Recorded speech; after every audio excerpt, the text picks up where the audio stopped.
गुरुर्मूर्ति पूजामूलं गुरुपदम् मंत्रमूलं गुरुर्वाक्यम्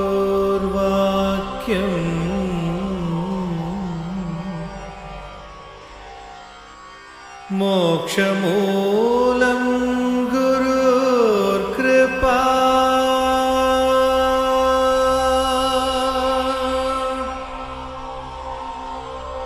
ॐ श्री गुरवे नमः।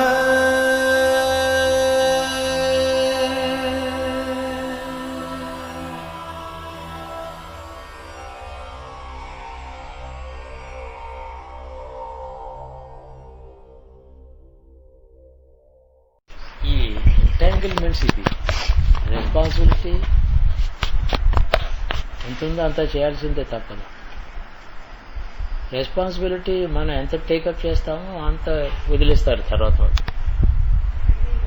నేను చూస్తానంటే ఇప్పుడు ఆ కొడుకున్నాడు, కోడలు ఉన్నారు, వాడి కొడుకులు ఉన్నారు, నేనే అక్కడ కూర్చుని వాళ్ళ వ్యవహారం అంతా నేనే చూస్తానంటే వాడు రిలాక్స్ అవుతారు, వాళ్ళు సినిమాలకు పోతారు. మాకు తెలియాలి కదా.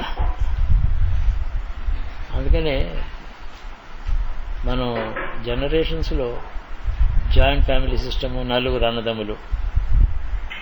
అన్నదమ్ములకి మనవలు ఉంటారు, ఒకటే పెద్ద జాయింట్ ఫ్యామిలీ. పెద్ద అన్నగారికి రెండో మనవరాలకి మిగతా చిన్న తాతలందరూ కలిసి పనిచేస్తూ ఉంటారు. మేబీ అది చాలా మంచిది కావచ్చు, సిస్టమ్ మంచిది కావచ్చు, కానీ does it allow the people to grow? అలా లిమిటేషన్స్ ఉండిపోతారు వాళ్ళు. అసలు యాక్చువల్గా అందరికీ ఇన్కాపబిలిటీ ఏం లేదు, సిచ్యువేషన్ని బట్టి ఎఫిషియన్సీ వస్తుంది. ఈతలాని వాడు కూడా నీళ్ళలో పారిస్తే ఎలా కొట్టుకుంటూ వస్తాడు. సిచ్యువేషన్ డిమాండ్స్, అదే ఎఫిషియన్సీ. ఎన్నాళ్ళు ఎక్స్పోజర్ లేకుండా చాలా కోపస్థ మండుకాల్లాగా ఆ విలేజ్లో మేము బ్రాహ్మణ్ ఉండి మడిగట్టుకు భోంచేయడం, మాకు 12 గంటలకు భోంచేస్తాం. జాయింట్ ఫ్యామిలీ 36 మంది ఉన్నామంటే మేము 4 డెకడ్ జనరేషన్స్. అది మంచిదంటే ఏమిటి? వాళ్ళకి సిస్టంలో ఉన్నారు, ఎక్స్పోజర్ లేదు. అంతేకాక డ్రాప్అవుట్స్ లేరు, అందులో కల్చరల్ డ్రాప్అవుట్స్ లేరు. ఎందుకంటే నూతిలో కప్పల్లా ఉన్నారు కాబట్టి. దానికి ఎక్సలెంట్ ఇంటర్ప్రిటేషన్ ఇవ్వడానికి వీల్లేదు. డ్రాప్అవుట్స్ లేరు అని అంటే అవును, ఎక్స్పోజర్ ఉంటే కదా. ఎక్స్పోజర్ ఉండి వాళ్ళలో కల్చరల్ రూట్స్ బాగా స్ట్రాంగ్గా ఉండడం చేయగలిగితే మనం చేయాలి పిల్ల. అలా చేయలేము కాబట్టి ఇదో ఈ దేశం. అందుకని 45 నేను అక్కడెక్కడో వెళ్ళి కూర్చున్నాను. నేను సాయంత్రం 40 నిమిషాలు ఈ టాపిక్ అది ఏదో మాట్లాడుతున్నాను నేను అక్కడ కూర్చొని. ఎందుకు వచ్చింది ఏదో టాపిక్, అది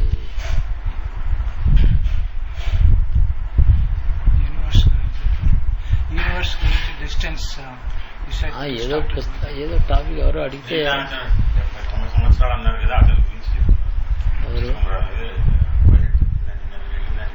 ఆయన అదే సరే 90-95 సంవత్సరాలు వచ్చాయి, 95. ఇంకా పుస్తకాలు పబ్లిష్ చేస్తాను, మ్యాగజైన్ ఇప్పుడు క్వార్టర్లీ ఏమో మంత్లీ చేస్తాను నేను దీన్ని.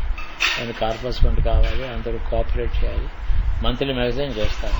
తన ఫ్యూచర్ ఏమిటి అట్ 95? మేమంతా మర్యాద కూర్చొని 100 ఏళ్ళు దాకా మీరు బాగా ఉండాలి అందరూ అంటారు. అమ్మ కనకండా పర్వాలేదు, you are already 90, don't worry about this, stop it అని ఎవరు అందరూ. అందరూ కూడా ఏదో డిప్లొమాటిక్ గుడ్ విషెస్ ఇచ్చి బయటకు. అందుకని నహి నహి రక్షతి డుక్రునికరనే శంకరాచార్యుడు, ఆయన వయసు 23 అప్పుడు. శంకరాచార్యుడు కాలేజీ నుంచి కాశీలో ఉన్నాడు. ఆ ఘట్టంలో వెళ్ళి స్నానం చేసి వస్తున్నాడు శంకరుడు.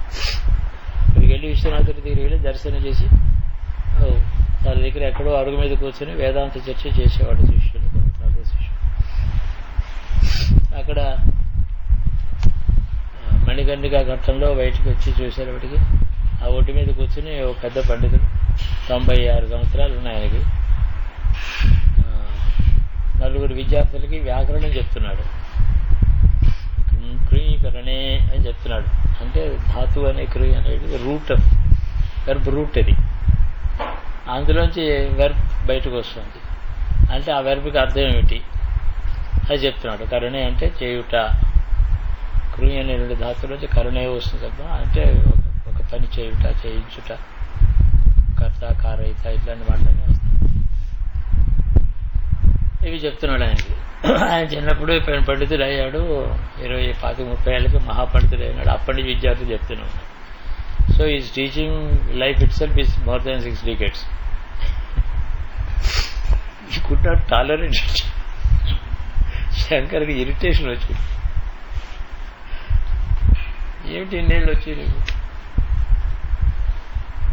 గోవిందం భజ మూఢమతే సంప్రాప్తే సన్నిహితే కాలే నహి నహి రక్షిత డుక్రూకరణే. ఈ కాలం దగ్గరికి వస్తోంది, ఎప్పుడో పోతావు. పోయే రోజు నీకు ఈ డుక్రూకరణే అని ఈ దిక్కుమాల ఈ సూత్రం నిన్ను రక్షిస్తుందా? ఇలా వ్యాకరణం చెప్తూనే చచ్చిపోతావా? మూఢమతి ఓ మూఢుడా అని చెప్పాడు ఆయన. నేను 25 ఏళ్ళు, ఆయన 95 ఏళ్ళు. అలా తిట్టేవాడు గురువు కావాలి. అదొకటి. పైగా ఏంటి, వ్యాకరణ శాస్త్రంలో జ్ఞానం ఉంటుందా, వైరాగ్యం వస్తుందా దానివల్ల? ఈయన పుస్తకం రాస్తే దాన్ని విమర్శించడానికి పనికి వస్తున్నాడు. అంటే పాండిత్యం వల్ల ఏమిటంటే విద్యా వాద భయం అన్నాడు. ఎంత విద్వాంసులైతే అంత వాదంలోకి దిగుతారు. నువ్వు చాలా పెద్ద పేరు, నీకు నేను అందరూ చెప్పుకుంటున్నారు మహా విద్వాంసులు, వ్యాకరణ శాస్త్రాలు గొప్పవాడు, ఏదో వాదించడానికి వచ్చాను, నేను బెంగాల్ నుంచి వచ్చానంటాడు. విద్య ఉన్నది కూడా వాద భయం. ఎవడైనా నా వాద్యంలో జయిస్తాడేమో అని చెప్పి చాలా క్రికెట్ డాక్యుమెంట్స్ అన్ని రోజు తయారు చేసి కత్తి పెట్టుకోవడం. విద్యకు వాద భయం ఉంది. చాలా ధనం ఉంటే రాజుల భయం ఉంది. చాలా ధనవంతులైతే ఆ దేశం రాజుగారు ఎప్పుడో నాకు చాలా అవసరంగా ఉంది కొట్టుకుపోతాడు. ఇలాగా ప్రతిదానికి మరి భయం లేనిది అంటే వైరాగ్యమే భయం, వైరాగ్యమే భయం లేనిది. నిజమే. ఆ వైరాగ్యం సంసారంలో ఉంటే సంసారం వైరాగ్యం బోధించదు. సంసారం అవైరాగ్యం బోధిస్తుంది. ఎక్కడికి వెళ్ళకూడదు, ఇదే పట్టుకు వెళ్ళాడు, ఇది పని చేయి, ఇవే బోధిస్తుంది సంసారం. ఇది లేకపోతే ఎలా, నువ్వు లేకపోతే ఎలా చేస్తావు, నువ్వే చేయాలి, నువ్వు లేకపోతే ఈ పని అవుతుందా, ఇలాంటివన్నీ. ఇవన్నీ వ్యాపారం ఎలాగా ముందర వదిలిపెట్టుకు వచ్చాము, అనేక విషయాలు అలాగే. వ్యాపారం వదిలిపెడతాడా? ఓ పట్టాను మాకు సాంబయ్య తండ్రి గారు అని ఉన్నాడు అక్కడ, 90 దాటి. రోజు పొద్దున్న 4 గంటలకి గంజికి వెళ్ళి అక్కడ హోల్సేల్ ధాన్యాలు కొరి చేస్తాడు. ఇప్పుడు కూడా కొడుకేమో అప్పుడే 10-12 ఏళ్ళు అయింది. నా కొడుకులు పెళ్లి చేశాను, నేను అక్కడ ఉన్నాను, ఇక్కడికి వచ్చేసాను. చదువా, పెద్ద పండితుడు కాదు, వైరాగ్యం. ఆయనతో అంటాడు, గోవిందుణ్ణి భజ, గోవిందం భజ, గోవిందం భజ, గోవిందా గోవిందా గోవిందా అనుకో. ఈ వ్యాకరణ సూత్రాలు చెప్పకు, ఉపయోగం లేదు. సంప్రాప్తే సన్నిహితే కాలే వచ్చేస్తుంది. ఇవాళ సాయంత్రం పోతానని మార్నింగ్ తెలుస్తుంది. ఉన్నట్టుండి హార్ట్ సీరియస్గా బడబడి కొట్టడం మొదలుతుంది. అంతవరకు వెళ్ళిపోయేవుడుగానే ఉంటుంది. ఏమైందంటే డేంజరస్గా ఉంది, ఇప్పుడు షిఫ్ట్ చేయకూడదు అంటాడు మా విశ్వనాథం వచ్చి. సాయంకాలం పోతామని తెలిస్తే అప్పుడు ఏమిటి లాభం? అప్పుడు కూడా మా నాన్నగారు రాశారు,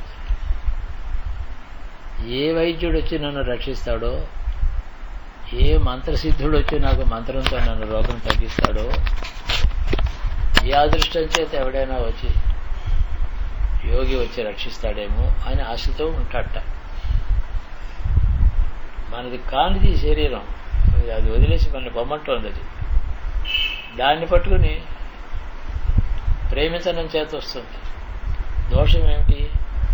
ఏది నన్ను అడిగితే నా డెఫినేషన్ ఒకటి ఇచ్చాను. My own definition, many people accept. Don't love something which does not love you. భార్యనే అంతే. భార్యకి నా మీద ప్రేమ లేకపోతే నేను దాన్ని నేను కొట్టు ఎలాంటి పోవాలంతే, కాషాయ కొట్టు కట్టుకుని పోమని.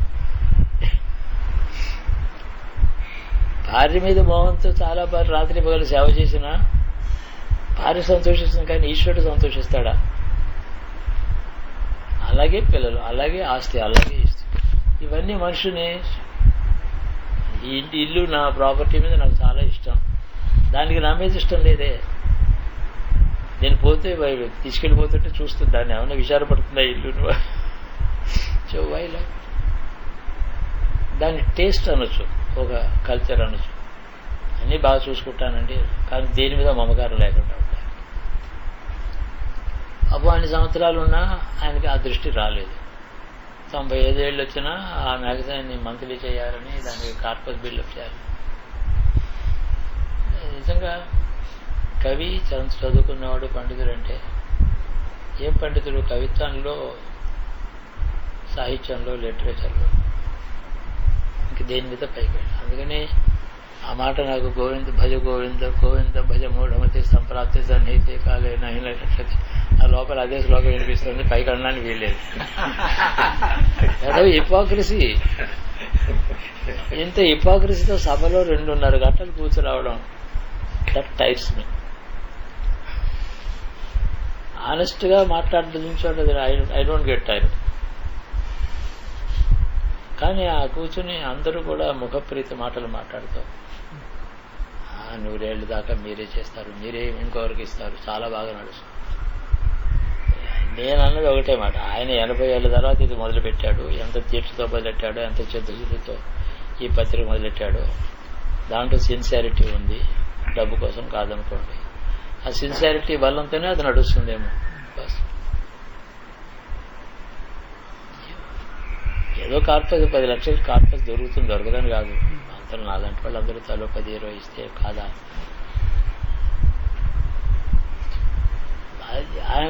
ఆయనకి 10,000 సందా ఇచ్చేవాళ్ళు ఆయన రాసిన పుస్తకం చదవరు, ఆయన మ్యాగజైన్ ఎవడో చదవడు. నా వ్యాసం ఏదో అందులో వేసేట్టు కదా, నిన్న ఏమిటో తెలియదు నాకు. గురుగారి వ్యాసం కూడా అందులో ప్రింట్ చేశాం, చాలా గొప్పగా ఉందని ఎవరో. మనకి జన్మ పరంపర ఒకటి ఉంది కదా, సిరీస్ ఆఫ్ బర్త్స్ ఉన్నాయి కదా. ఒక జన్మలో లాస్ట్ మినిట్ లో వైరాగ్యం కలుగుతుంది. ఇదంతా మోహం, అంతా కష్టపడ్డాను చేశాను, ఆయన ఎవడో గుర్తించలేదు అంటాడు. అందుకని వైరాగ్యం వస్తుంది. ఈ last minute of this life becomes the first minute of the next life. Continuation లో ఆ లైఫ్ లో చిన్న వయసులోనే వైరాగ్యం. ఇవాళ పొద్దున ఒక చిన్న యంగ్ కపుల్, 30 years ఉంటాయి, 25 years వైఫ్, 4 ఏళ్ల పిల్ల. I belong to Kerala sir. కేరళలో ఆధ్యాత్మిక దృష్టి కానీ, తపస్సు కానీ, జ్ఞానం కానీ, వైరాగ్యం కానీ సాధన చేసుకుందామంటే కేరళ అంత నెగిటివ్ ప్లేస్ ప్రపంచంలో ఎక్కడా లేదు అని చెప్పాడు. ఆ దేశం పారిపోయి నేను బయటకు వచ్చేసాను. తమిళనాడులోనే ఎవరైతే వైజాగ్లో కొన్ని ఫ్యూ ఇయర్స్ నుంచి ఉంటున్నాను. ఎక్కడికి పొమ్మంటారు నన్ను? What is the right place for me? మీకేమి శ్రమ లేకుండా ఇక్కడికి రోజు వచ్చి అక్కడ ధ్యానం చేసుకుని పోతాను కావాలంటే.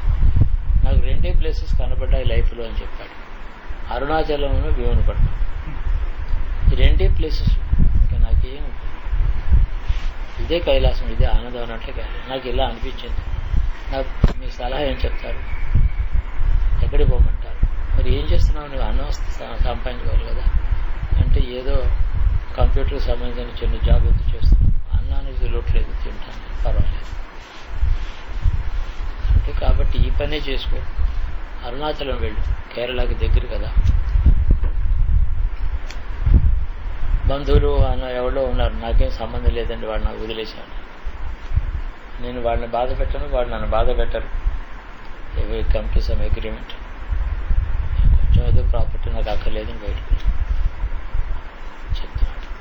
అది నిజంగా 30 years లేవు, అప్పుడే 10 years ముందు నుంచి మరి వివాహం చేసుకున్నావు కదా, నా భార్య కూడా అలాంటి అభిప్రాయాలే ఉన్నాయి. ఇద్దరం ఎక్కడికైనా పోయి కాశీలో సత్రంలో ఇంత అన్నం తిని తపస్సు చేసుకుని కంకల శరీరం వదిలిపెడితే బాగుంటుందని కూడా అనుకుంటున్నా వైపు. మరి ఆడపిల్లని దీన్ని పెంచాలండి, తప్పదు, చూడాలి కదా. కాబట్టి ఈ అనుబంధం కోసం ఎక్కడో పట్టణాల్లో ఊళ్ళలో ఉండాలి అంటే అది పూర్వజన్మలో లాస్ట్ మినిట్లో వచ్చిన వైరాగ్యం. బురదలో మట్టిలో దొల్లి దొల్లి దొల్లి దానివల్ల ఉపయోగం లేదని తెలుసుకుంటే లాస్ట్ మినిట్లో వైరాగ్యం. లాస్ట్ మినిట్ అది లాస్ట్ మినిట్, ఫస్ట్ మినిట్ అది నెక్స్ట్ పర్సన్ ఉన్నారు ప్రపంచంలో. ఎంత చెప్తున్నానంటే దేన్ని కండెమ్ చేయడం కాదు, సలహా ఏం చెప్పాలంటే మనిషికి నీకేదో మీకు మంచి చెప్పడం సలహా. కానీ గురువు అంటే వ్యక్తికి ఆ జీవుడికి ఏది మంచిదో చెప్పేవాడే గురువు. కానీ వాళ్ళలో పరిపక్వ స్థితి రాదు, ఇంకా మోహం చాలా ఉంటుంది, అవి వదిలిపెట్టలేదు. కాబట్టి నాయన ఇది చూసుకో, ఇది చూసుకో, బాగా వ్యాపారం చేయి, ఈ డబ్బు వాడికి ఇచ్చేసి ఇలా చేయి. ఆ వెల్ఫేర్ నుంచి బలవంతాన్ని should not try to pluck out the man. చెట్లు లాగితే పట్టపట్ట వేళ్ళు తెగిపోతాయి. వర్షం వచ్చినప్పుడు మెత్తగా ఉంటే మట్టి ఈజీగా బయటకు ప్రాసెస్లో రావాలి. వైలెన్స్ ఉండకూడదు. No guru can tolerate violence of any kind. Violently pulling out somebody from a household, అది కూడా వైలెన్సే. He doesn't like to pull out somebody. కానీ అడ్వైజ్ ఇస్తాడు, try to soften the soil in which you are grown, make it painless, withdraw softly nicely, come out అని చెప్పాడు. అలా చెప్తాడు. గురువు ఏమో అంతా ఇవాళ వదిలేసిపో, వాళ్ళ కర్మ వాళ్ళదే అని చెప్పాడు. ఈ యంగ్ మ్యాన్ కంప్లైంట్ చేస్తాడు, నా భార్య సరిగా లేదు, నన్ను బాధ పెడుతుంది, నన్ను గౌరవించదు అంటాడు. వాడికి చెప్పాలి, ఈ భార్య గౌరవించదు, ఈ ఊరి నుంచి ఆ ఊరికి ఎంత దూరం, ఆ ఊరి నుంచి ఈ ఊరికి అంతే దూరం. నీ భార్య నీ మీద డిపెండ్ అయి ఉంటే డబ్బు ఇచ్చి పోషించాలి. డిపెండెన్స్ లేదు, అది కూడా బాగా సంపాదించుకోవాలి. అందుకని నువ్వు వేరే ఉండు, నువ్వు ఇప్పుడన్నా ఎక్కడో తిరుగు. అనుబంధంతో దుఃఖమే కదా, ఎటునాళ్ళు పెరిగిపోతుంది అని చెప్పాలి. అంతేగాని త్రోహర్ అవుట్ అలాంటి అది కాదు. నువ్వు క్షేమంగా బయటకు రా అని చెప్పాలి. ఈ సంసారంలో every case is peculiar by itself. No two cases are alike or the same. సంసారం చాలా అనేక విధాలుగా ఉంది. సంసారం అంటే హౌస్ హోల్డ్ అనుకో, ప్రపంచం అని అర్థం. సంసారం అనే మాటకి ప్రపంచం. క్వశ్చన్, వైరాగ్యం అన్నారు కదా, the dispassion, is it something that develops out of necessity, or is it sometimes you're forced into taking, I don't really need. There are two things. భగవంతుడు వైరాగ్యం ఇవ్వడానికే ప్రతి జీవుడి మీద అనుగ్రహంతో ఉంటాడు, అది మాత్రం. The creator is just kind to every soul. వైరాగ్యం వచ్చేందుకు మార్గం ఏదో సర్కమ్స్టాన్సెస్ క్రియేట్ చేస్తాడు ప్రతి జీవుడికి. అది రూల్, అది బాగా గుర్తుపెట్టుకోండి. It's golden secret I'm telling. ఒకడికి పుణ్యం చేసే స్వభావం ఉంటుంది. పుణ్యం బాగా చేసిన తర్వాత సుఖాలు భోగాలు అనిపిస్తాడు. భోగాలు అనిపించాక చాలు, ఇన్ని భోగాలు అనిపించి ఇంత ఐశ్వర్యం సంపాదించినా నువ్వు వెళ్ళిపోవాలి కదా, ఇది నీది కాదు, one day you have to leave it. కాబట్టి అప్పుడు మనసులో ఒక వైరాగ్యం కలిగి తృప్తి అంటారు దాన్ని, కంటెంట్మెంట్ వస్తుంది. మరొకటికి కష్టాలు వస్తాయి, పాపం చేశాడు, పాపం వల్ల కష్టాలు వస్తాయి. అనుకూలమైన భార్య రాదు, భార్య చేతులనే హింస అనిపిస్తాడు ఒకడు. పుణ్యం లేదు, వాడి మీద కూడా ఈశ్వరుడికి అనుగ్రహం వస్తుంది. చూసావా ఎన్ని మూళ్ల కంచె లాంటిది, నువ్వు తుమ్మమూళ్ళని కాగలించుకున్నావురా నువ్వు భార్య పేరుతో, ఇది మంచిది కాదు, నువ్వు వేరే ఉండి నీ పని నువ్వు చూసుకో. అయితే ఎంతకాలం ఏదో సడన్ గా ఉన్నట్టు రోగం కనబడుతుంది, అప్పుడు అది నేను బెల్ కొట్టిందనమాట. చూసావా శరీరాలు బాగా నిత్యం కాదు, ఏదో కాస్త రోగం వచ్చిందంటే మనకు వార్నింగ్ వచ్చింది, ఫస్ట్ బెల్ ఇది, కాబట్టి ముళ్ళ కంచెను కాగలుచుకుని బాధపడక్కర్లేదు. దుఃఖపడితే దాన్ని పట్టుకుని వదిలిపెట్టరు.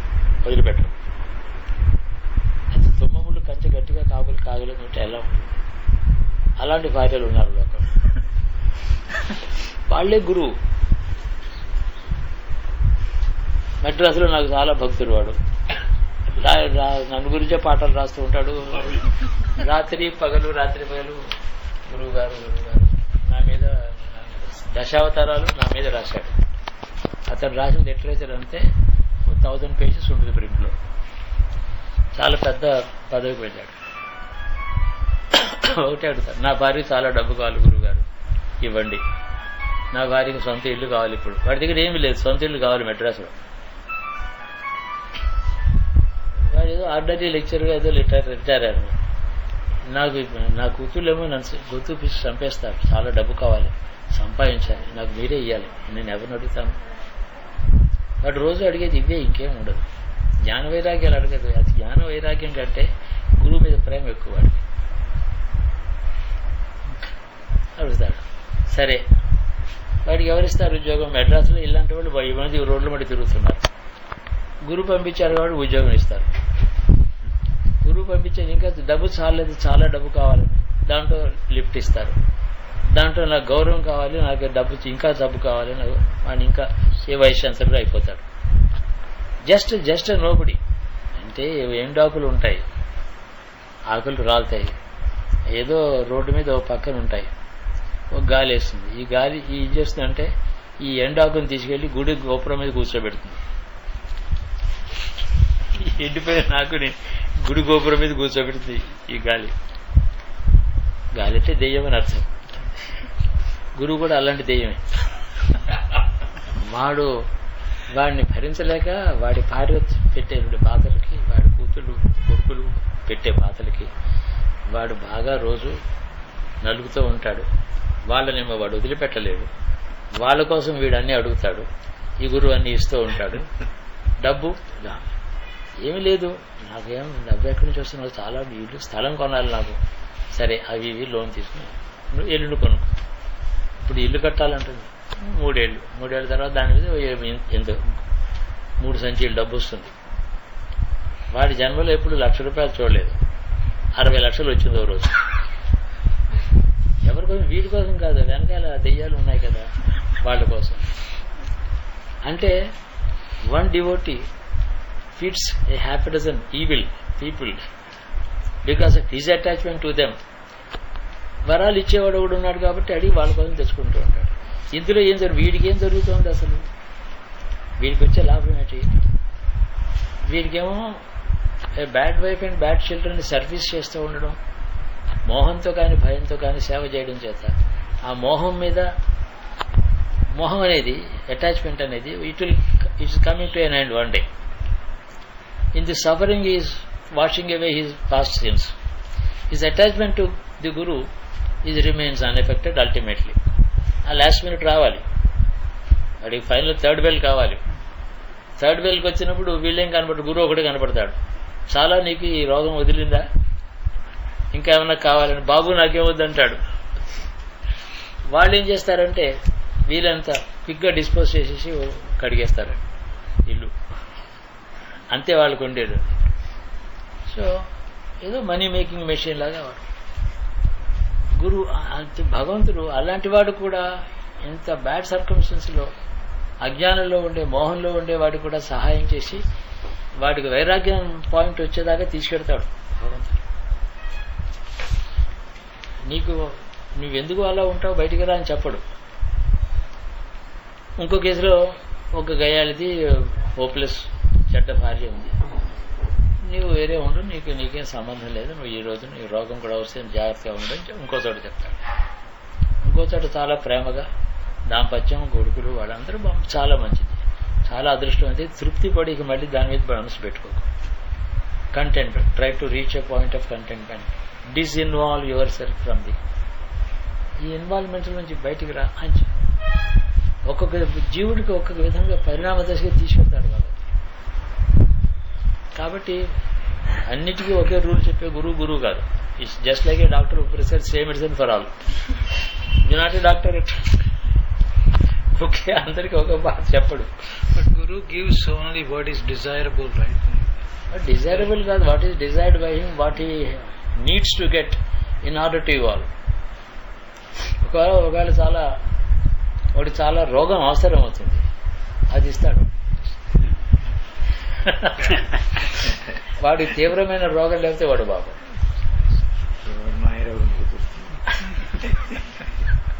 రోగం కూడా ఇచ్చిన గురువులు ఉన్నారు.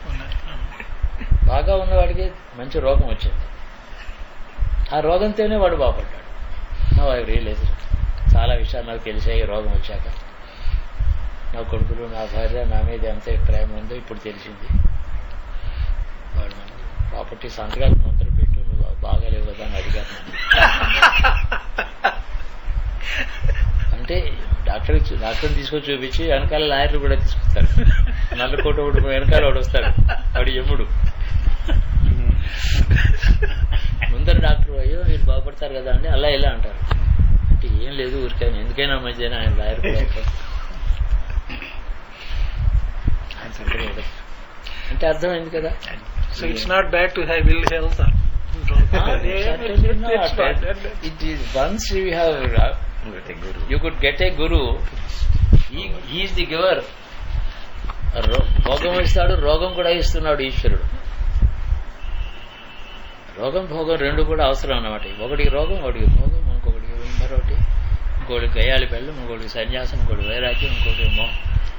చూడండి ఎన్ని రకాల ట్రీట్మెంట్ ఉంది. జస్ట్ లైక్ డాక్టర్ పొద్దున్న సాయంకాలం దాకా 50 మంది పేషెంట్స్కి 250 వెరైటీస్ ఆఫ్ మెడిసిన్ రాశాడు. అది మంచిదే. ఈ phenomenon of pulling out people from slush of సంసార. You were very clear about it. He always gives vairagya, either by vexation or satiation. That's it. Only two ways. అవునంటే సాటిస్ఫాక్షన్తో వస్తుంది, కంటెంట్మెంట్తో వస్తుంది. Oh I have enjoyed my life enough. ఇంకా there is no meaning. అంటే అంగం గలితం ఫలితం ఉండం నాస్తిగత సుఖలేశ సత్యం తదవి నముంచత్ ఆశావాయు. ఎలా ఉంటుంది ఓళ్ళో? పళ్ళు ఊడిపోతే పళ్ళు కట్టించుకుంటాడు నాలాగా 80 ఏళ్ళ తర్వాత. కళ్ళుకి ఆపరేషన్ అంటే ఆపరేషన్ చేసి కొత్త అద్దాలు పెట్టుకుంటాడు. డైజెషన్ లేకపోతే ఎంజైమ్స్ తీసుకుని మరి కొంచెం ఎక్కువ తింటాడు, మంచి దోశలు అవి నెయ్యి అది వేసుకుని ఈ ఏదో రిపేర్స్ అని చేసుకుంటూనే ఉంటాడు. అయినా అది ఒళ్ళంతా క్షీణించిపోయినా కన్ను, నోరు, పళ్ళు అన్నీ రిపేర్ చేసుకుంటూ ఉంటూనే ఉంటాడు. అయినా అది దానిపైన చేసి ఇంకా క్షీణించిపోతూనే ఉంది బాడీ. అయినప్పుడు తదపి నమ్ముచ్చతే ఆశావాయువు. ఆశ వదలదు మనిషిని, ఆశ వదలదు మనిషిని. కాబట్టి ఈ ఆశ నీ శరీరం ఏమో నిన్ను బయటికి పొమ్మంటోంది. I'm tired, I don't want to carry you, ఎన్నాళ్ళు మోసుకు తిరుగుతాను నేను అంటోంది శరీరం ఈ జీవుడితో. నాకే నువ్వు ఏమిచ్చావు, నువ్వు ఎన్నాళ్ళు మోస్తాను నేను అని జీవుడినేమో శరీరం అనుకుంటే, ఈ జీవుడేమో ఈ శరీరాన్ని పట్టుకుంటాడు. అదేమో కోపం అంటే దాన్ని పట్టుకుంటాడు, దాన్ని పట్టుకుని రిపేర్ చేసుకుని బతుకుతాడు. పూర్వం పళ్ళు కట్టేవాళ్ళు లేరు, కళ్ళు అద్దాలు ఇచ్చేవాళ్ళు లేరు పూర్వం. ఇవన్నీ 200 సంవత్సరాల నుంచి వచ్చాయి కళ్ళకు అద్దాలు. అయినా వాడు తృప్తితో జీవించి బయటకు వచ్చేసారు. వస్తోందని చెప్పి, కాలం వచ్చేస్తోందని తెలుసుకుని సుఖంగా ఉన్నారు. ఇలాంటి పరిస్థితుల్లో అలాంటి ఈ శరీరం పోపో అంటుంటే అంటారు, ఇంటి గడపేమో పోపో అంటోంది, కాడు రారా అంటోంది. ఈ పరిస్థితిలో ఉన్నాను అని మనం తెలుగు వాళ్ళ వరకు గోదావరి జిల్లాలో అంటాడు. కాడు రారా అని పిలుస్తుంది, గుమ్మం పోపో అంటోంది, అయినా పోవటం లేదు. ఒకరిని అడగొచ్చు మీరు, అన్నీ నీకు ఆరోగ్యం బాగవుతుంది అనుకో, అప్పుడు సంసారంలో ఉంటాడు. అన్నీ బాగైపోతే నేను కొంచెం పొలం ఉంది కదా చూసుకోవాలి అని అంటాడు. బాగుపడితే మళ్ళీ ఇంటికి వస్తాడు. కానీ కాబట్టి భగవంతుడు ఏం చేస్తాడు, వాడిని రోగంలో వాడిని బాధ పెట్టి వాడికి నిన్ను బాగు చేసేవాడు ఎవడూ లేడని చెప్పి ఆ విధంగా వైరాగ్యంలోకి తీసుకొస్తాడు. అది కూడా అవసరమే. ఎందుకు లేకపోతే ఈ ప్రపంచం చెట్టు లాంటిది. చెట్టుకు కాయలు పిందులు లేత పిందులు వస్తాయి, చేదుగా ఉంటాయి, ముగ్గుతాయి, పండు వస్తుంది, పండు అయిన తర్వాత రాలిపోతుంది పండు. ప్రతి సంవత్సరం 1000 కాయలు, పువ్వుల్లోంచి పిందులు, పిందుల్లోంచి కాయలు, కాయల్లోంచి పళ్ళు అయ్యి రాలిపోతున్న చెట్టు ఇప్పుడు పచ్చిగానే ఉంది. చెట్టు ఎప్పుడు పండటం లేదు. నా ఎగ్జాంపుల్ ఇది. పండని చెట్టుకి పండి రాలిపోయే పండ్లు సంవత్సరానికి 1000. ఈ ప్రకృతిలో మనం పుట్టుతాం, పెరుగుతాం, పండిపోతాం, రాలిపోతాం. ఈ ప్రకృతి ఇలాగే ఉంది. మళ్ళీ పట్టుకుంటాడు కోటి జీవులు. ఈ ప్రకృతి ఎప్పుడు పచ్చిగానే ఉంటుంది, చెట్టు వలె.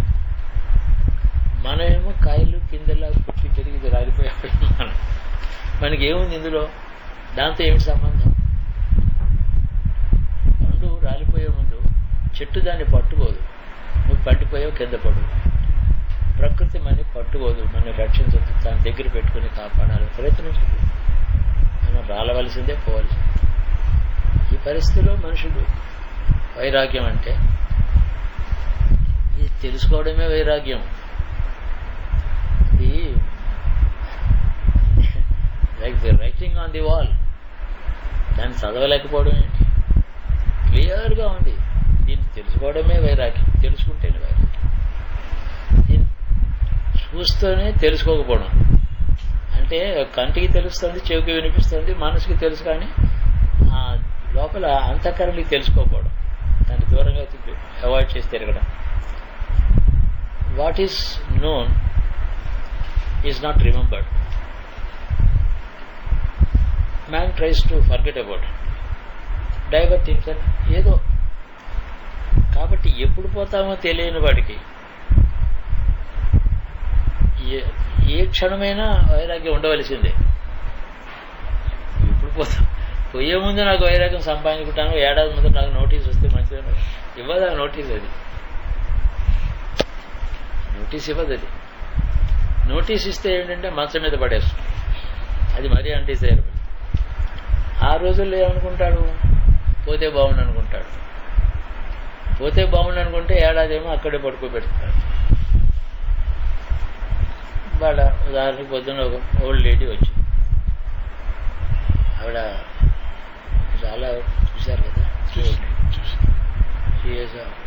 Nuclear ఫిజిక్స్లోను modern ఫిజిక్స్లోను professor. ఆవిడ ఎవరో చూడడానికి ఎవరో అనుకుంటారు, బాగా చదువుకుంది. మ్యాథమెటిక్స్లో కూడా చాలా డిగ్రీ. హస్బెండ్ ఉన్నాడు, ఆయనకి 80 ఏళ్ళు 70. హస్బెండ్ వచ్చి చూడమని చెప్పడానికి వచ్చాడు. ఆయన చాలా ఉత్తముడు. ఆయన హస్బెండ్ అన్ని త్యాగం చేశాడు. ఎక్కడో సంఘసేవ చేశాడు, ఆర్ఎస్ఎస్లో పనిచేశాడు, ఉద్యోగం నుంచి బయటకు తొందరగా వచ్చాడు. ఉత్తముడు. 5 సంవత్సరాల నుంచి మంచం మీద. ఇప్పుడు కూడా దేశంలో ఏమవుతోంది అని వర్రీ అవుతూ ఉంటాడు. భారతదేశానికి గతి పట్టింది అంతే. మీరు ఎలా ఉన్నారంటే నేను ఇలాగే ఉంటాను, నాదేముంది, దేశం చూడండి అంటాడు బాబు. కాబట్టి స్వవిషయంలో వైరాగ్యం, దేశం మీద అంత అనురాగం, ధర్మం మీద అంత కోరిక. 5 సంవత్సరాల నుంచి మంచం మీద లేక చూడండి. ఇది అంటే జన్మ సార్థక్యత.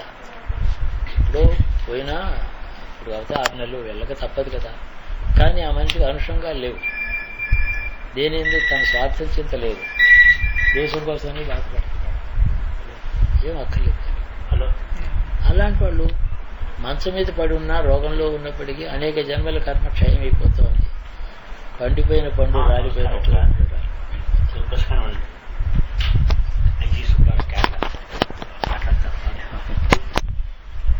అలాగే ఎప్పుడైనా రావచ్చు.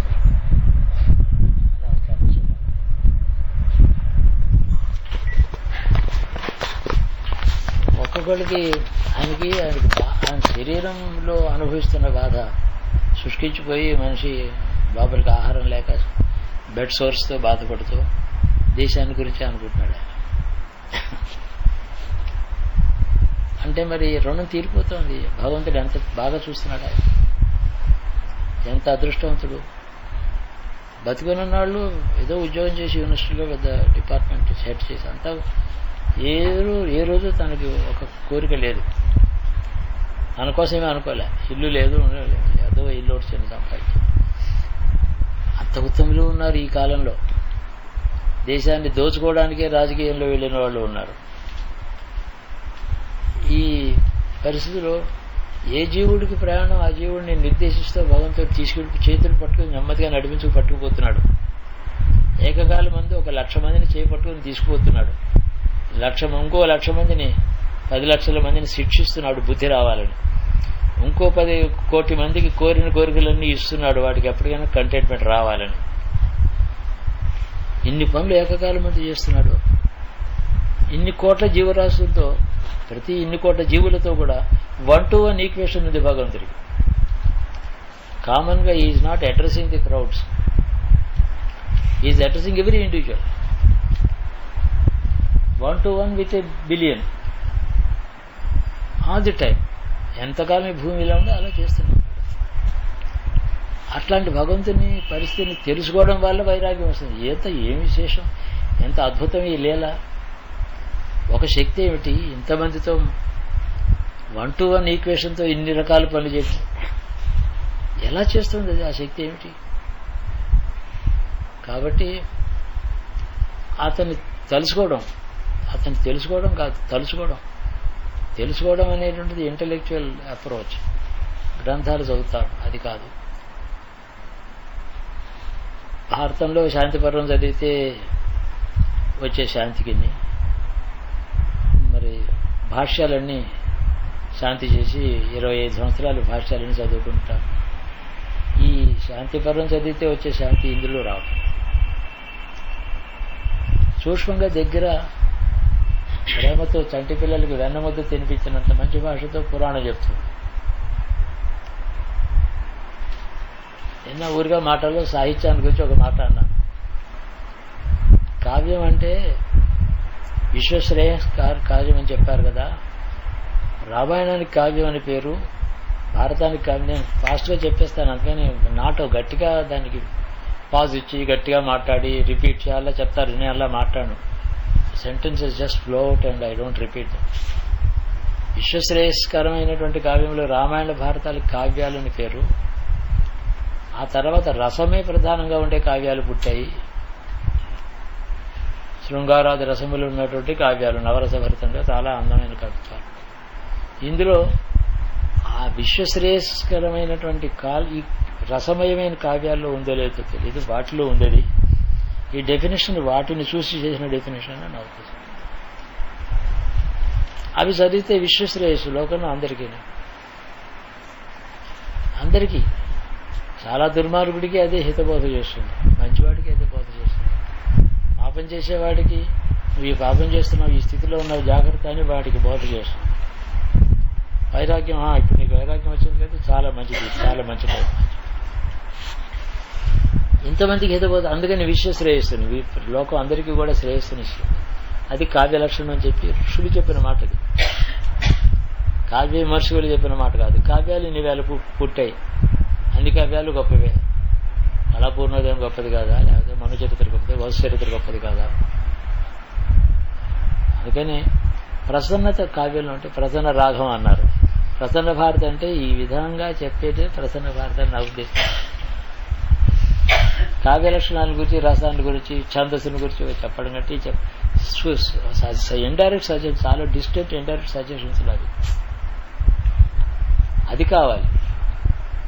That is the thing that suits the activity of your age now.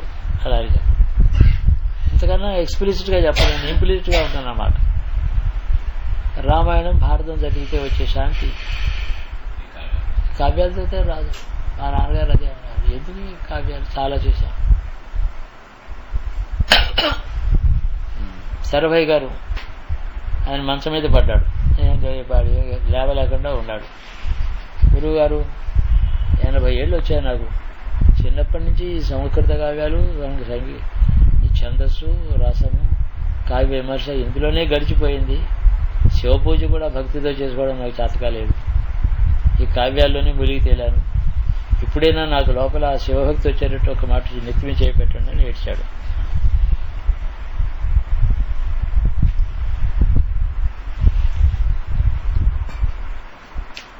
ఏదో రసగంగాధరం తెలుగులో ఇలాంటి మాటలు మాట్లాడు. అప్పుడు కూడా ఎంతో బాగా రాశాను. రసగంగాధరం మీద ఎంతో విమర్శ బాగా రాశాను. ఓ పక్కన చచ్చిపోతూ మళ్ళీ వైరాగ్యం కావాలని మొదటి సెంటెన్స్లో అడిగి నెక్స్ట్ సెంటెన్స్లో ఇచ్చారు. ఇప్పుడే అన్నారు కదా మళ్ళీ ఆ గొడవలు ఎందుకండి, ఆ చాప్టర్ క్లోజ్ చేయండి, మీరు పెద్దవారు నాకంటే కూడా. అది అందుకని అడుగుతున్నాను, గురువుని ఆధార పట్టుకుని గురువు చేత దెబ్బలు తినాలి, చెప్పు దెబ్బలు తినాలి గురువు చేత, అప్పుడే నాకు బుద్ధి వస్తుంది. చెప్పుడు దెబ్బలండి ఇవి, చెప్పు దెబ్బలు ఏం లేవు, చెబుతూ ఉంటాం. మిమ్మల్ని పెద్దవారు మిమ్మల్ని అంటే నాకు చాలా గౌరవం కదా.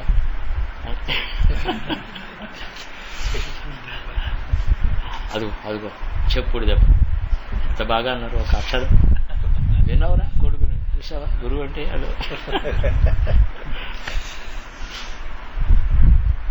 ఆ ఏజ్లో 78 ఏళ్ళు ఉన్నాయి, భార్యకి పోయింది. దుఃఖం ఏమిటి, ఆవిడ పోవాలి కదా. అప్పుడు వెళ్ళి చూశాను, ఆవిడ పోయిందిట, వెళ్ళిపోయింది. నాకు చెప్పండి, మాకు ఇష్టాన్ని కూరలు చేసేది, పచ్చళ్ళు చేసేది, మంచిదే, చాలా అదృష్టవంతురాలు, మీకు సేవ చేసింది. ఆవిడ వెళ్ళిపోయింది. ఆవిడ కైలాసం వెళ్ళాలని మీరు కోరుకోండి. వైరాగ్యాన్ని గురించి, ప్రపంచాన్ని గురించి మాట్లాడుతున్నాయి దగ్గర నుంచి. రక్షదులు కరుణాయని పెద్ద పండితుని చివాట్లు పెట్టాడు. రోజు జరిగేది ఇది. అందుకని భగవంతుడు ఇచ్చి వైరాగ్యానికి దారి చూపిస్తాడు, ఇవ్వక వైరాగ్యానికి దారి చూపిస్తాడు, కష్టంలో ముంచి వైరాగ్యానికి దారి చూపిస్తాడు, అడగని సుఖాలు కూడా ఇచ్చి వైరాగ్యాన్ని సూచిస్తాడు, నరకం లాంటి ఇల్లు ఇస్తాడు, స్వర్గం లాంటి ఇల్లు ఇస్తాడు, అనుకూలమైన భార్యని ఇస్తాడు, ఒక చోట దుష్ట స్త్రీని ఇస్తాడు. చండీ కథ ఒకటి ఉంది పురాణంలో. చండీ బ్రాహ్మడు, వాడు చాలా మంచివాడు, వాడి గురుభక్తి ఉంది, దైవభక్తి ఉంది, రోజు అగ్నిహోత్రాభ్యం బ్రాహ్మడు. వాడి చండీ అనే ఒక భార్య ఉండేది, ఆయన పేరు. ఆ భార్య ఎలాంటి ఉత్తమరాలంటే వాడు ఏది చెప్పాడో కరెక్ట్గా దానికి వ్యతిరేకం చెయ్యాలి అని వృత్తి. ఏదైనా సరే ఇటు శుభ్రంగా ఉంచు, బాగా ఊడ్చేయని అన్నాడు అనుకోండి, వీధిలో మట్టి సిగ్గ పడేస్తుంది. శుభ్రంగా నువ్వు చెప్పావు కాబట్టి ఎందుకు చేయాలి, శుభ్రంగా ఉండక్కర్లేదు, వీధిలో మట్టి కూడా తీసుకొచ్చి పారేసి ఇప్పుడు నువ్వే రోజు పోవచ్చు. ఏదైనా సరే సరే. చిన్నప్పుడేమో గురువు గారి దగ్గర చాలా బోధ నేర్చుకున్నాడు, జ్ఞానబోధ. ఆ గురువు గారు పర్యటన చేస్తూ ఆయన ఊర్లోకి వచ్చారు. వెళ్ళి ఆయన కాళ్ళ మీద పడి, నాకు ఈ చండీ అనే భార్య నాకు భగవంతుడు ఇచ్చాడు, నాకు చాలా నరకం చూపిస్తోంది, ఇన్ని సంవత్సరాల తర్వాత మీ దర్శనం అయింది, పర్యటనలో ఉన్నారు, మిమ్మల్ని నా ఇంటికి తీసుకొచ్చి అవపోసన నొట్టించి మీకు కొంచెం అన్నం తినిపించాలి, అన్న భోజనం పెట్టాలని నా కోరిక. ఇంటికి వెళ్తాను, అన్నం మిమ్మల్ని కలిపి కొడుతుంది ఆవిడ, నా గతి ఇలా ఉందని ఏడ్చాడు. మరి పిచ్చివాడా, ఏది చెప్పినా వ్యతిరేకం కదా చేస్తుంది ఆవిడ, నీకు ఏది కావాలో దానికి వ్యతిరేకం ఆవిడికి చెప్పు, అది చేస్తుంది. ఇల్లు శుభ్రంగా ఉండకూడదు, దుమ్మంతా తెచ్చుకొచ్చి ఇందులో పడేస్తా అను, చాలా చీపురుచ్చు, నేను బయటికి తని శుభ్రంగా చేసింది, ఇంతే కదా. కాబట్టి నా విషయంలో నన్ను ఇంటికి రమ్మని భోజనం పెట్టాలని మీ కోరిక కదా, ఈ భారత ఎలా మాట్లాడు, వ్యతిరేకంగా మాట్లాడు, చూడు ఏం జరుగుతున్నా. గురువు చెప్పాడు. ఆ గురువుగారు ఒకడు వచ్చాడు, ఈ ఊరు చిన్నప్పుడు చాలా ఆధ్యాత్మిక బోధంతా చేశాడు. ఆయన ఇంటికి నేను పిలవదలుచుకోలేదు, అసలు పిలిచి భోజనం పెట్టదలుచుకోలేదు, ఆయనకి ఇష్టమైన అసలే చేయదలుచుకోలేదు, నా చేతితో నీళ్లు కూడా ఆయన చేతిలో పోయాను నేను. ఇదే నేను తీసుకున్న నిర్ణయం. అలా తెలియ నీకు బుద్ధి లేదా, చీపురు పట్టుకుని ఉంటాను, నీ గురువుని తీసుకురా, నేను వండుతాను పెడతాను, ఆయనకి అవకాశం నువ్వే వడ్డించాలి, చంపేస్తాను వడ్డించకపోతే. బాబు నన్ను వదిలి, నాకు ఇష్టం లేదంటాడు, చంపేస్తానంటుంది. సరే నేను ఏం చేయను, పెడతాడు. అందరూ బాగా పనిచేసింది, తీసుకొచ్చాడు. ఈ పెద్ద ఇంత మంచి అరిటాకు అక్కర్లేదు, దానికి పీట అక్కర్లేదు అంటే పీట వేస్తే పెద్ద అరిటాకు ఆయనకి వెండి చెంబుతో నీళ్ళు ఎందుకు పెట్టాలి, మట్టితో పెడదాం, కొండ పెడతాను అంతే. అది తెలియదు, చంపేస్తాను, వెండి చెంబుతో నీళ్లు పెట్టాలి. ఆయనకి ఏదో గంజన్నం పెట్టేద్దాం అంతే, కూరలు ఏమి అక్కర్లేదు అంటే 3 కూరలు చేసేసారు, 2 స్వీట్స్ చేశారు, అంతా బాగానే ఉంది. ఆఖరికి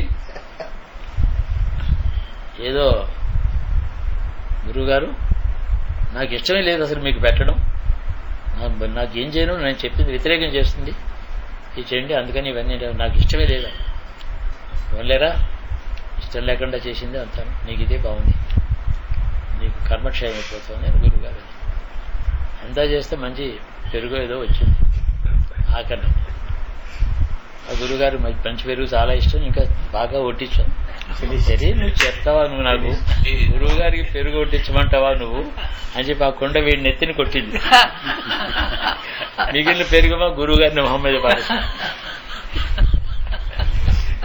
చిట్ట చివరికి క్లైమాక్స్ అనమాట, కొండ పెరుగు వీడు గురువు గారు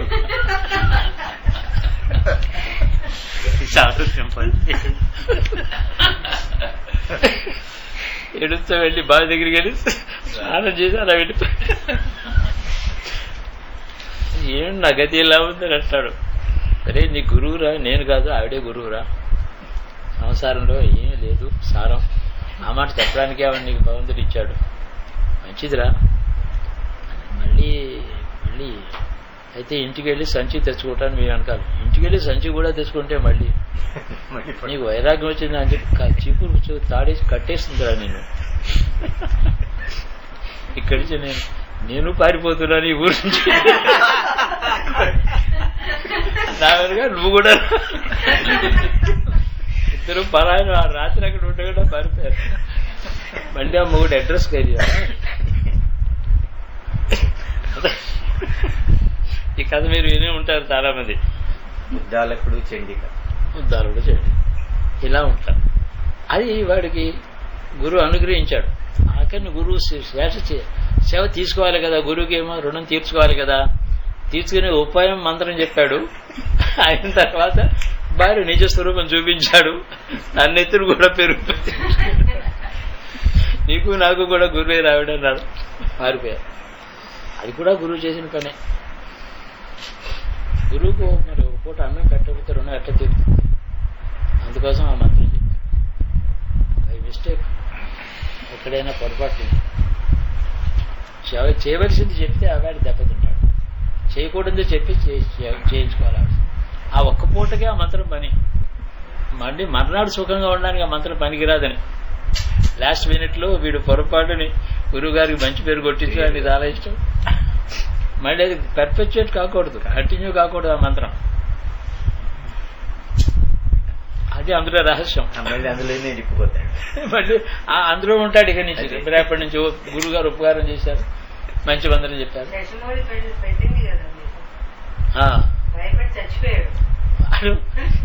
వాడు ఐఐటీలో ఉన్నాడు. మౌళి నేను మీ ఇంటికి వస్తాను, ఇంటికి వస్తారా అండి, నిజమేనండి గురువు గారు, కాళ్ళు 2 నిజమేనా అండి అంటే ఏంటంటే నా నెత్తిని పెరుగుకుండా పోస్తుందేమో ఏమిటో అని భయం.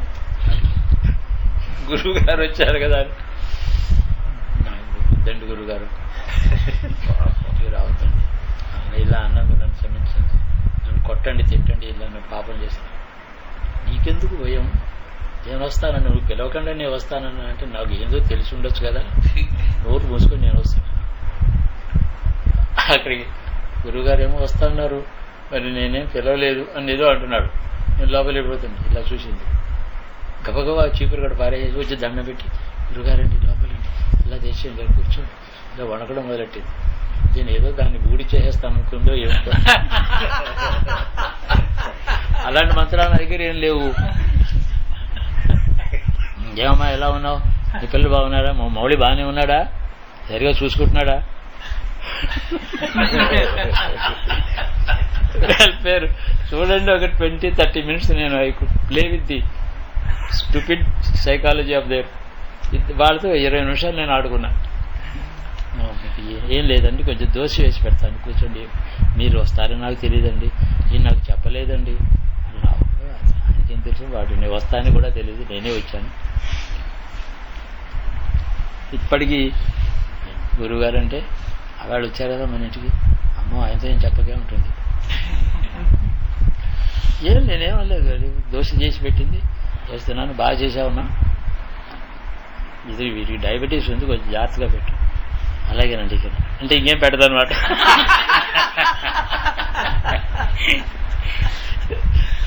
వస్తూ వస్తే ఇలా ఎందుకన్నారు, నాకు అన్నం పెట్టదు. క్లైమాక్స్ రా నేను అన్న. ఇది ఎంత తమాషాగా ఉండేది ప్రపంచం. గేమ్ చెప్తున్నాను, చాలా చిత్రం. తాలిపుడు వచ్చేయండి కేసే, ఇది మెడ్రాస్లో same, exactly the same case. అక్కడ చెండికి ఆ గురువుకి గురువు తేడా ఉంది. అక్కడ పడింది, ఇక్కడ పడకుండా మార్చారు. వాడికి ఏదో ఉంటుంది, గురుగారిని ఇంటికి పిలిచి ఏదో కాఫీ ఇవ్వాలని ఉంటుంది, అనే ధైర్యం లేదు. కాబట్టి వాడికి లోపల ఉన్న కోరిక నాకు తెలుసు, భయం కూడా నాకు తెలుసు. నేనే వెళ్ళాను. ఏం చేస్తున్నా, ఇవన్నీ ఈ ప్రపంచంలో అన్ని రకాల మనుషుల్ని బాగు చేస్తూ ఉంటాడు, జీవుణ్ణి బాగు చేస్తాడు ఈశ్వరుడు. Dispassion and detachment, they both go together. అవునంటే డిస్పాషన్ అని అంటే స్ట్రాంగ్ యాటిట్యూడే passion, strong like, strong dislike, had a passionate love, had a passionate hatred. Passion అంటే ఎక్స్ట్రాడినరీ సీరియస్ యాటిట్యూడ్తో ఉండేటటువంటి, అంటే హేట్రెడ్ కూడా అటాచ్మెంటే కదా. Suppose I hate somebody, I keep on thinking of him, అది కూడా అటాచ్మెంటే. ఈ రెండూ లేకుండా ఉండడం డిస్పాషనేట్ అంటే, likes, strong likes, strong dislikes లేకుండా ఉండడమే డిస్పాషనేట్. రెండూ అటాచ్మెంటే. చాలా వెరైటీ ఉంది ప్రపంచంలో. అంత దాని గురించి క్యాజువల్గా మాట్లాడుతున్నాను, ఏం బోధ ఏం చేశాను నేను ప్రపంచంలో జరిగింది. అందుకని మనిషికి వైరాగ్యం అనేటటువంటిది ఎప్పుడో వస్తుంది, రాకుండా ఉంటుందా? అదేమి చెడ్డది కాదు. సాహిత్యం కోసమే ఎలా 100 ఏళ్ల దాకా సాహిత్యంతో కూర్చోవడం. జగత్ప్రభు అని శతకం మా నాన్నగారు పద్యాలు రాశారు, చదివితే బాగుంటాయి, చాలా విషయాలు రాశారు. ఆయనకి 35-36 సంవత్సరాలు, 38 సంవత్సరాలు నేను పుట్టాను, 38 years. అంతకుముందు 2 ఆడపిల్లలు పుట్టి చచ్చిపోయారు, 1 year పెరిగి చచ్చిపోయారు. 9 నెలల్లో ఒక అమ్మాయి, ఒక పిల్ల పెరిగింది. 10 నెలలు 11 నెలలు ఇంకో పిల్ల పెరిగింది. చాలా అందమైన వాళ్ళు, చాలా పెద్ద భారీగా, చాలా బాగుండేవారట పిల్లలు. అందరూ వచ్చి చూసేవారట, అంత అందంగా ఉన్నారు ఈ ఆడపిల్లలు, పోయినారు. అది కాక ఓ పక్కనే తీవ్రమైన యుద్ధం, జ్ఞాతులతో యుద్ధం, దుర్మార్గులు వాళ్ళు, అబద్ధాలు, మోసాలు, దొంగతనాలు, ఫోర్జరీలు, అటెంప్ట్ ఆన్ హిజ్ లైఫ్. అంటే he was targeted by all kinds of evil, not one kind, అందరూ. He was clean, transparent, almost innocent type. చాలా బ్రిలియంట్ తెలివి ఉంది. He doesn't know how to think evil of others. ఎవరిని మోసం చేద్దామని ఆశ అలాంటిది కూడా లేదని. చాలా మంచి స్వభావం, రాయల్ థింకింగ్ ఉంది, బాగా ఉండేది. అలాంటి బాధలు పడుతుంటే వాళ్ళ మీద తీవ్రమైన కక్ష ఉండేది. ఈ జాతులు వీళ్ళు ఉన్నారే, వీళ్ళందరినీ ఎక్కడైనా హోమం చేసి భస్మం చేసేయాలంత కోరిక ఉండేది. ఆ క్రోధంతో పక్కన ఉండేది. సంసారంలో చూస్తే మా అమ్మకి అనారోగ్యం, 1 by 1 2 ఆడపిల్లలు పుట్టి చచ్చిపోయారు. ఆయనకి ఏమిటి, వాట్ కైండ్ ఆఫ్ లైఫ్లో ఏం టేస్ట్ ఉంటుంది? ఆయన నాకు చెప్పారు, నాకు ఇంకా చాలా కాలం బతకాలని ఉండేది, ఎందుకంటే వాళ్ళ మీద కక్ష తీర్చుకోవాలని ఉండేది, వాళ్ళ రూయిన్ చూసి చచ్చిపోవాలని అనుకుంటున్నాను. అన్ని పాపాలు వాళ్ళు చేశారు, అందుకని వాళ్ళు సర్వనాశనం అయిపోతే చూసి చచ్చిపోతే చాలు. నాకు ఈ ప్రపంచంలో నాకు నా స్వవిషయంలో సుఖాల మీద, ప్రాస్పెరిటీ మీద, సుఖమైన జీవితం, ధనం కావాలి, ఇవేం కోరికలు లేవు. నా సుఖం మీద నాకు కోరిక లేదు, శత్రువు యొక్క దుఃఖం మీద విపరీతమైన కోరిక. ఈ పద్యాలు రాసుకున్నాను. శంకరా శివ, నాకు అలాగ వేదన వేయించావు, నన్ను ఎండలో ఎండబెట్టావు, నాకు నిప్పుల మీద కాల్చావు, నన్ను క్రోధాగ్నితో మండిపోయాను నేను. అప్పుడు ఒకరోజు నాకు కల్లో నువ్వు కనపడ్డావు. తీవ్రమైన మనసులో చల్లగా పైన ఎక్కడో కూర్చున్నావు. గంగ పైనుంచి కిందకు చల్లని గంగ, మంచు కరిగిన మంచులాగా ఉంది. అలా గంగ ప్రవహిస్తుంది. పరమశాంతంగా నీ ముఖం చూస్తే ఆ చిన్న చిరునవ్వు, ఆ ప్రశాంత వాతావరణం. ఏమిటి ఇలా ఇలా ఉండాలి కాబట్టి నాకు ఇదే బోధ అనుకున్నాను. తెల్లవారేటప్పటికి ఇంత బాధలు పెట్టినా సరే వాళ్ళు చచ్చిపోతే నాకు వచ్చే లాభం ఏమిటి? కక్ష తీరుతుంది. ఏమిటి లాభం? వాళ్ళని గురించి ఆలోచించకూడదు. ఒక క్షణం ఆ రాత్రి స్వప్నంలో ఆయనకు వచ్చిన దర్శనం వల్ల అంత బహు సుందరంగా ఉంది ఆయన ముఖం. నల్లని జటలు వేలాడుతున్నాయి, చాలా తేజస్సుతో వెలుగుతోంది. బంగారపు రంగులో ఉన్నాడు. చిరునవ్వు, ప్రశాంత వాతావరణం ఇలా ధ్యానం చేసుకుంటున్నాడు. గంగ ఇలా ప్రవహిస్తోంది. ఆ జటలలో నీళ్లు వస్తున్నాయి. అక్కడ కైలాసం మంచు కొండ మీద కూర్చున్నాం. అందరూ చుట్టూ పక్కన చూస్తే కొన్ని వేల మంది మహానుభావులు ధ్యానం చేసుకుంటూ కూర్చున్నారు. ఇది చూసిన తర్వాత ఇంత శాంతంగా ఉండొచ్చు అన్నమాట. శత్రువులు ఉంటే కూడా పోయింది ఆ రోజు వెళ్ళి వెంటనే గోదావరి వెంటనే వెళ్ళి స్నానం చేసి జంజం మార్చుకొని ఈ రోజు నుంచి నాకు కొత్త జీవితం అని అనుకున్నాను. అది ఆ అనుభవం అయిన తర్వాత 8-9 monthsలో మా అమ్మ కడుపులోనే పుట్టాను. నెక్స్ట్ ఆ తర్వాతే నువ్వు పుట్టావు అబ్బాయి అని చెప్పాను. నాకు ఆ క్రోధం, అగ్ని మంటలు చల్లారితేనే కానీ నేను ఇంట్లో ఎవరిని టాలరేట్ చేసే స్థితిలో లేదు. అది చల్లబడ్డ తర్వాత నువ్వు పుట్టావని చెప్పాను. అంటే ప్రపంచంలో ఆ దర్శనం ఎందుకు ఇచ్చాడు ఆయన? చాలు, వాళ్ళు నేను అపకారం చేశారు, దుర్మార్గులే చేశారు. ద్రౌపదికి ధర్మరాజుకి ఎంతో డిస్కషన్స్ రాస్తాడు భారతంలో. నీకు చాలా అపకారం చేశాడు వాడు, దుశ్శాసనుడు నిన్ను చాలా అవమానం చేశాడు. వాడిని నువ్వు క్షమించలేవు. వాడు చచ్చిపోతే వాడి రక్తం తలకి రాసుకోవాలని నీకు ఉంది. నాకు అలా ఉండటం లేదు. నాకు వాడి మీద క్రోధం రావటం లేదు. అంటే ద్రౌపది అంటుంది, నాకు కలిగిన అవమానం కాబట్టి నీకు క్రోధం రావటం లేదు. ఇది నీలో తప్పు, నీ క్షాత్రంలో దోషం ఉంది. భార్యను అవమానిస్తే కత్తి తీసుకుని చంపుతాడు ఇంకొకడిని. అది నాకు రావటం లేదు, నన్ను ఏం చేయమంటా? అంటే క్షత్రియుడికి ఒక ధర్మం ఉంటుంది. ఇంకొకటి దుఃఖం చూసి తాను కత్తి పట్టుకోవాలి. తన వైరాగ్యం చేత ఇంకొకటి జరిగిన అపకారాన్ని క్షమించడం అది గొప్ప గుణం కాదు. ఇలాగ డిస్కషన్స్ ఎన్నో చోట్ల రాస్తాడు భారతంలో. అప్పుడు అంటాడు, క్షమ అనేది ఒకటి ఉంది. భయంకరమైన అపకారం చేసిన వాడిని క్షమించడం అనేది ఒక గొప్ప గుణం ఉంది. కక్ష తీసుకోవచ్చు, వాడిని యుద్ధంలో చంపవచ్చు, వాడి రక్తం జుట్టు రాసుకోవచ్చు. దానివల్ల వాడి శిక్ష పడుతుంది. దానివల్ల నీకేం స్వర్గాదులు ఉత్తమ లోకాలు రావు. క్షమ వల్ల వచ్చే ఉత్తమ లోకాలు కక్ష తీరడం వల్ల రావు. ఈ మాట అర్థం చేసుకో అంటాడు. క్షమ, దయ, క్షమించడం. క్షమించడం వల్ల మరి క్షమించడం అనేది ఎప్పుడు ఎరైజ్ అవుతుంది? దుర్మార్గులు నిన్ను బాధ పెడితే కదా, అప్పుడే కదా నీకు క్షమ జ్ఞాపకం చేయడం కోసమే ఈశ్వరుడు ఈ పని చేశాడు. అది మోక్ష మార్గం, జ్ఞాన మార్గం అది అని చెప్తుంది.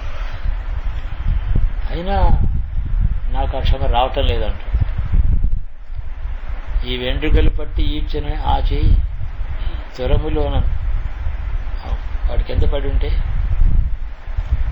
ఆ పద్యం చివర వాడి రక్తం తీసుకుంటే అప్పుడు కానీ ఉడుకారు, అప్పటికి కానీ శాంతించేటువంటి క్రోధం అలుపాలు పొనుపుట్టి చిచ్చే ఇది అంటే చిన్న నీళ్లు తెలితే ఆరిపోయే అగ్నిహోత్రం ఇది అంట. పద్యం భారతంలో పద్యం అది కృష్ణుని బంధిస్తాను అన్నప్పుడు మాత్రం కోపం వచ్చింది ధర్మరాజుకు. అప్పుడు మాత్రం నేను వాళ్ళని క్షమించేది లేదు, ఈ కోపం వచ్చింది ఇంకా వాడు బతకడానికి కూడా అంటాడు కృష్ణుడు. అంటే అది వేరు. ఆయన క్రోధం అధర్మం మీద క్రోధం వచ్చింది, తనకు అపకారం చేశారని కాదు. వాడు చేసింది అధర్మం చేస్తే వాళ్ళ మీద క్రోధం రావాలి, కోపం రావాలి. క్షత్రియుడివి కదా, నీకు అపకారం చేస్తే నువ్వు క్షమిస్తావు, దేశంలో అనేక మందికి అపకారం చేస్తే నువ్వు క్షమిస్తావా అని అడుగుతాడు కృష్ణుడు. కోపం రావాలి నీకు. అంటే ద్రౌపదికి ఆవిడకి ఆయనకి చాలా డిస్కషన్స్ ఉంటాయి. ఎవళ్ళ స్టాండ్లో వాళ్ళు అలాగే ఉంటారు. ద్రౌపదిగానే ఉంది, ధర్మరాజుగానే ఉంది. ఒకరి ఇన్ఫ్లుయెన్స్ రెండో వాళ్ళ మీద పడలే. ఇద్దరు అలాగే ఉంటారు. రెండు క్యారెక్టర్స్ కూడా రెండు పిల్లర్స్ లాగా ఉంటాయి. చాలా బాగా డిస్కస్ చేస్తారు. అది కావ్యం. విశ్వానికి శ్రేయస్సునిచ్చే చివరికి క్షమ కంటే గొప్ప వస్తువు లేదని చెప్పాను. నువ్వు ఏమన్నాను, నీవు క్షమ నేర్చుకుంటావా ఉత్తమలోకానికి పెడతావు, నువ్వు స్వర్గం వస్తుంది నీకు, బ్రహ్మలోకానికి పోతావు. కక్ష తీర్చుకుంటావా, ఇక్కడ తృప్తి, తర్వాత మాట ఏమిటి. అంతేకాక వాళ్ళు చేసిన పాపానికి వాడి తొడలు విరగొట్టి వాడి రొమ్ము చీల్చి రక్తం తీసుకొచ్చి నీ జట్టుకు రాస్తాడు భీముడు. వాడు చేసిన పాపం అంతటితో పోయింది, వాడు నీకంటే శుభ్రంగా ఉన్నాడు కదా. అది ఈ విషయం అర్థం చేసుకోవడం ఎంత కష్టం.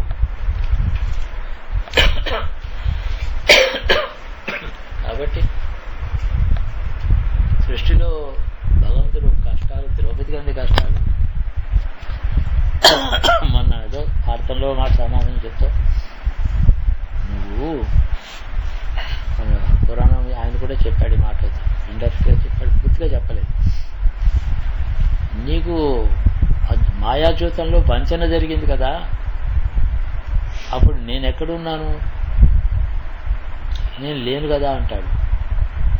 నువ్వు లేకపోవడం ఏంటంటే నన్ను నువ్వు తలుచుకుంటే కదా ఉండడం. నన్ను స్మరించకపోవడం చేత నేను అక్కడ లేను.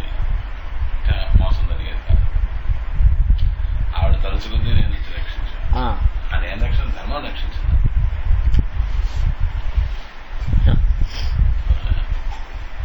ఇలా ఉంటాయి, చాలా సూక్ష్మాలు పురాణాల్లో ఉంటాయి. భగవంతుడు ఎప్పుడు కూడా మనల్ని అబ్జర్వ్ చేసావు, అబ్జర్వ్ అండ్ లివ్. నిద్రలో మత్తు రానివ్వకుండా చుట్టూ నీ పరిస్థితిని నువ్వు చూసుకుంటూ, ఏం జరుగుతుందో చూసుకుంటూ, ఇది నాకు పరీక్ష, ఇది నాకు లాభమా, ఇది నాకు నష్టమా, నాకేమైనా మెసేజ్ ఉందా, ఇది అది తెలుసుకుంటా.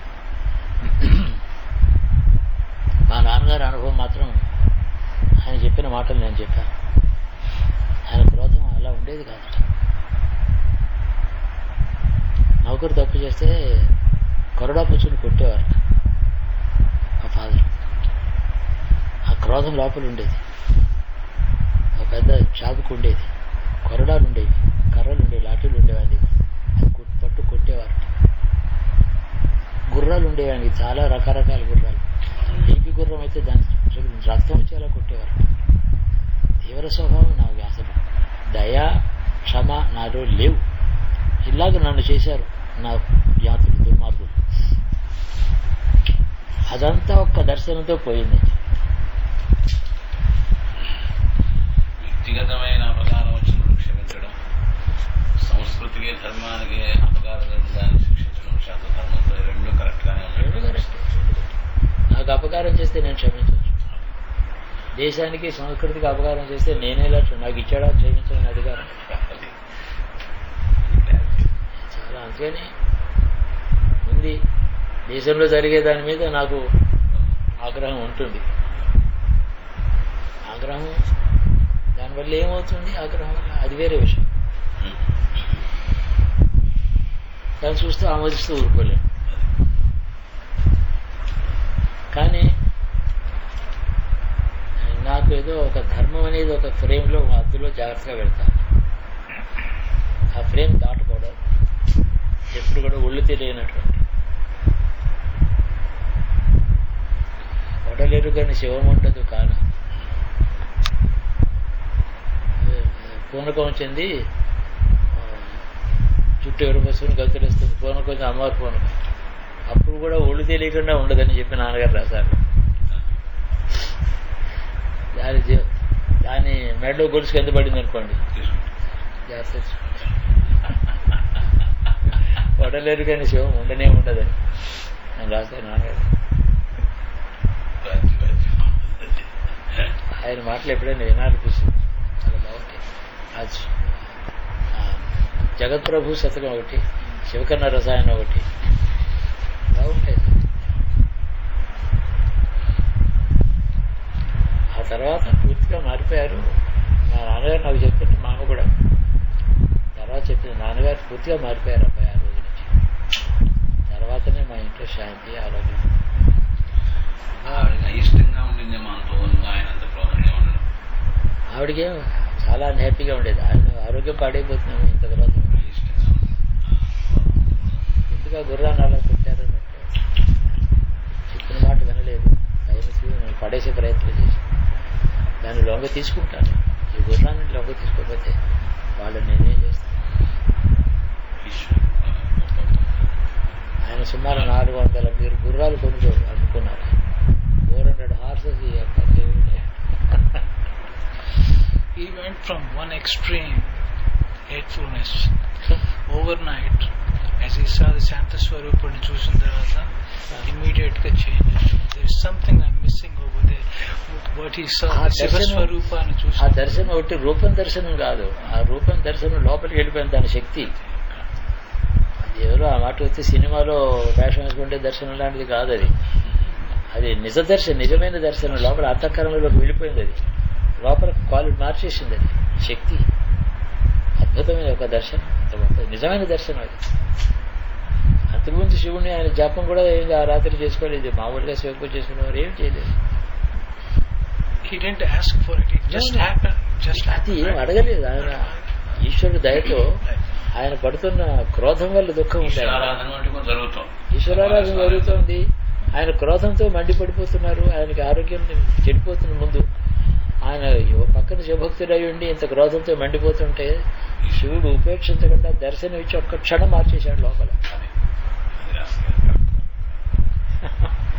దయ. ఆ మంటలన్నీ చల్లారిపోయాయి.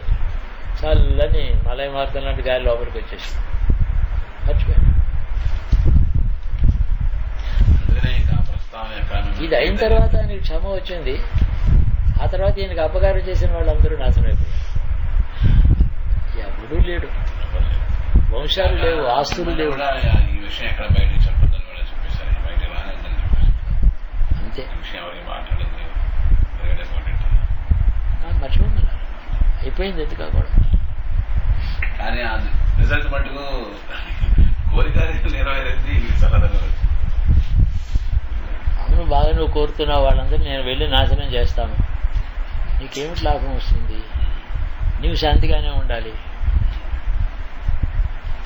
ఎంతో మెసేజ్ ఉంది అందులో. అవే కర్మ అంటారు దాన్ని, పూర్వజన్మ కర్మ. వాళ్ళు ఏదో ఆయన అపకారం. మనుషులకి మోసపోతారు, మంచి వాళ్ళే మోసపోతారు, చెడ్డవాళ్ళు మోసపోతారు.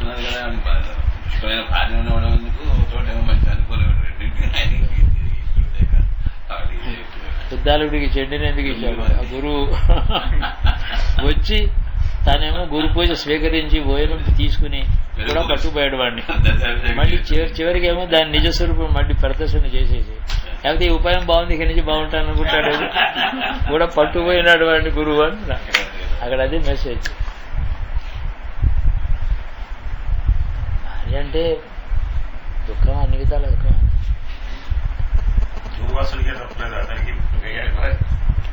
అన్ని లోకంలో ఉన్నాయి ఇవి. అయితే ఏంటంటే డైవోర్స్ అనేది లేదు మన దేశంలో. అప్పుడు భరించడమే చచ్చినట్టు. డైవోర్స్ ఏం లేదు అప్పుడు, ఆ ప్రొవిజన్స్ లేవు. అంటే అది డిసాల్వ్ చేసే మ్యారేజ్ కాదు హిందూ ధర్మం, పర్మనెంట్ అయ్యేది.